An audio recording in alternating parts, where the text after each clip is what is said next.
We can advise Queenslanders that we have 9 new confirmed cases. Queensland moving hard and fast. This is the most new community infections we've reported in Queensland in almost 12 months. 11 local government areas in the state's southeast in their strictest lockdown since the pandemic began. But testing is worryingly low. We need to see more testing to give us the kind of confidence we'll need to make decisions around how long this lockdown should proceed. All new cases part of a rapidly spiralling cluster, all connected to a leak from hotel quarantine. But there's still a missing link between 2 returned overseas travellers and the first detected case, a student from Indooroopilly High School in Brisbane. One of the travellers was treated in hospital on the Sunshine Coast.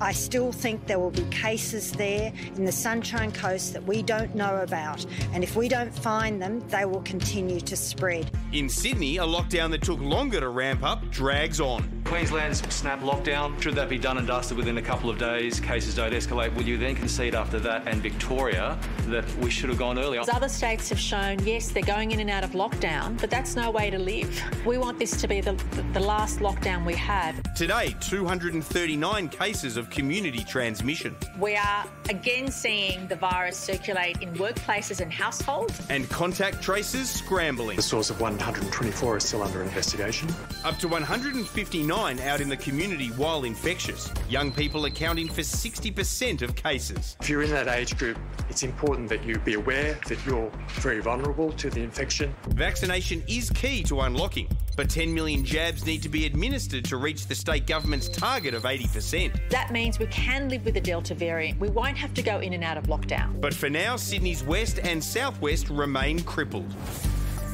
Nasli Hokaglu is locked down with her parents in Fairfield in Sydney's southwest, and she's also a youth board member of the Red Cross. She joins us now. Nasli, you're in one of the 8 LGAs living under those very tough restrictions, much tougher than the rest of the city. How are you coping?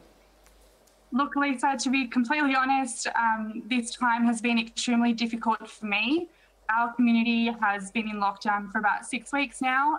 So I'm hearing a lot of people say that the uncertainty that surrounds the lockdown at the moment is really taking a toll on them.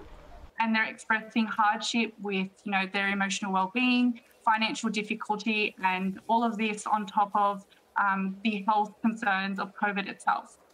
The Army will be out patrolling to help enforce the rules from tomorrow. How's the community feeling about that? What I'm hearing from the community at the moment and what I'm seeing online through socials is that the community of southwestern Sydney are really feeling targeted. They're uncertain as to why the additional patrols are needed, and they're really just starting to struggle with the extra restrictions that are in place. But I do know that our community is resilient, and I can see that everyone is doing the right thing. And I've had a lot of community members tell me that they'll do whatever they need to be able to get through this tough time. We did mention earlier you are also on the board for Red Cross. Have they been able to provide some support for the community throughout the lockdown? Yeah, look, the Red Cross is really providing support to the people who need it most. Our volunteers are out there, they're on the ground, they're providing help to the communities to get through this time. Right now we have, a psychological first aid program where we have volunteers calling people to check in to make sure that they're doing okay. The Red Cross is also running workshops in communities to help them understand what the vaccine and what the health orders mean.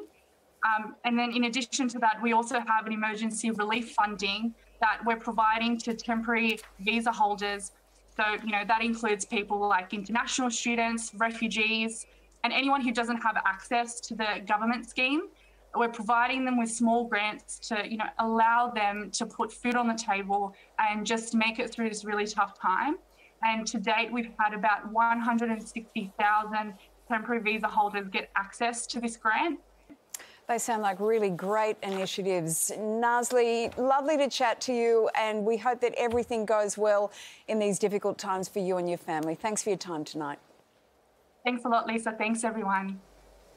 It's going to be really interesting, I think, to see what happens in Queensland with their lockdown. We've had the opportunity to see what happens in Victoria. They've got the Delta strain there. They locked down pretty early and so far have managed to contain the virus quite well. Now we've got this opportunity to see what happens with Queensland.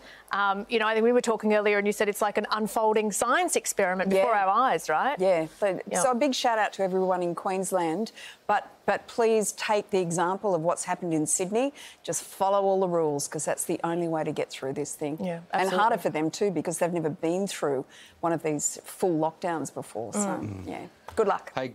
From expert opinions to in-depth analysis and reporting, the Project YouTube brings you the biggest stories from Australia and around the globe.